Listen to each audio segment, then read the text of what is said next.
encompasses all what you do. Surah Hud, verse 92. In other words, He knows everything, and He will reward or punish you on the day you go to Him. And, O my people, act according to your way. I too am acting. You will soon come to know on whom will alight the chastisement that will degrade him, and who is a liar. And watch, I too am watching you. Surah Hud, verse 93. This was a strong warning of a severe punishment if they continued on their ways. The arrogant chiefs said to Shoaib Alaihissalam that they would expel him and those who had believed in him unless they returned to their creed. He told them that that would be like forging a lie against Allah if they abandoned their religion to return to their creed. He pleaded to Allah, Our Lord, decide with justice between us and our people, and you are the best of deciders. Surah A'raf, verse 89.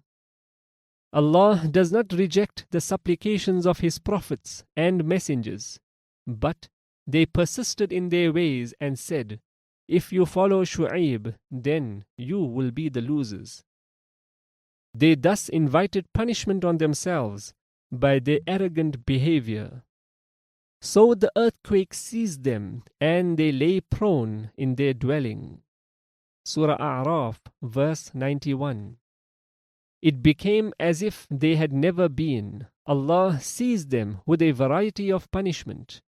This surah has mentioned earthquake, while Surah Hud mentions the blast or shriek, and Surah Ash-Shu'ara mentions chastisement of the day of canopy. The references to punishment are in terms of context of the verses. In Surah A'raf, they tried to shake the belief of the believers, so they were seized with an earthquake. In Surah Hud, their mockery and scorn invites on them the shout or the shriek in retaliation of their noise. In Surah Ash-Shu'ara, they accuse Syedna Shoaib Alaihissalam of being bewitched and speaking lies, and dare him, فَأَسْقِطْ عَلَيْنَا كِسَفًا مِنَ السَّمَاءِ, so cause a fragment of the heaven to fall down upon us. In this context, they were seized.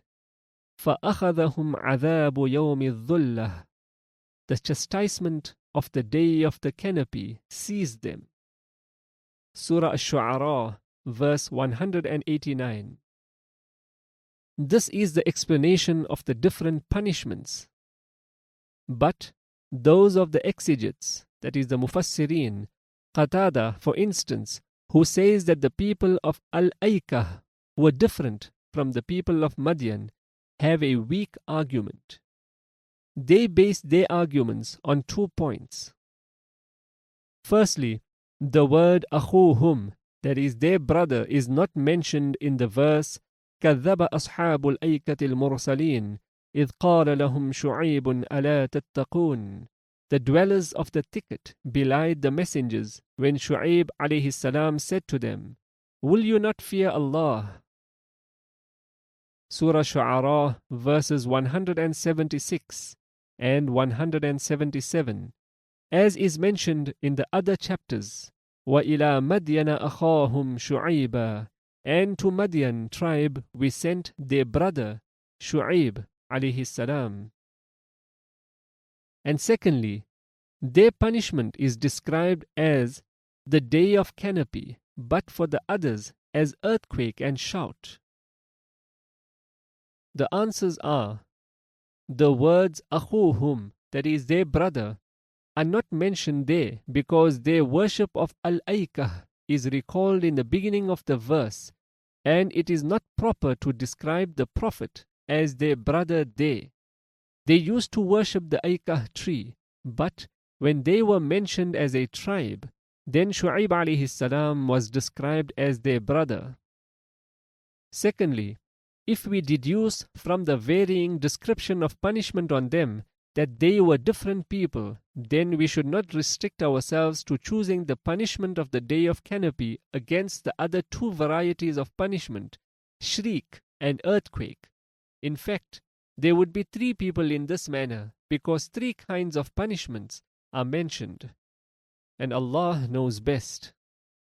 The punishment of the day of canopy involved severe heat and stoppage of blowing of wind for 7 days. Water and shade provided no relief. These people gathered in an open place, and a cloud shadowed them, and they stood below it. When they were there together, the sky rained on them sparks, ashes, and cinders. At the same time, the earth shook with the quake, and a loud shriek from the sky pierced their ears. Their souls were thus extracted, and they lay prone in their dwelling. Those who belied Shoaib became as though they had never lived there, and those who belied Shoaib, they were the losers. Surah A'raf, verses 91 and 92. And Allah saved Shoaib alayhi salam and the believers with him. And when our command came, we delivered Shoaib and those who believed with him by a mercy from us. And the cry seized those who did evil, so they lay prone in their dwellings as if they had never dwelt there. So away with the Madians, even as the Thamud had been done away. Surah Hud, verses 94 to 95. The chiefs of the people had called those who followed Shoaib alayhi salam as losers. Their words rebounded on them when Allah said about them as beliers of Shoaib alayhi salam that they were the losers. Surah A'raf, verse 92. Then Allah mentioned their Prophet's remarks to them. So he turned away from them and said, O my people, I have indeed delivered to you the messages of my Lord, and advised you sincerely. How then should I lament over a disbelieving people?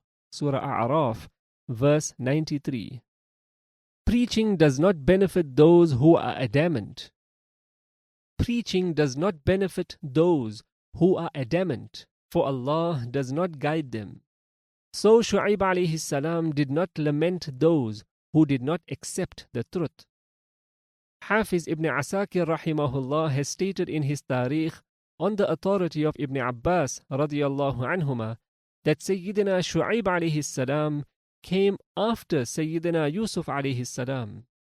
And Wahab bin Munabbih rahimahullah has said that Shoaib alayhi salam died in Makkah, as also the believers with him.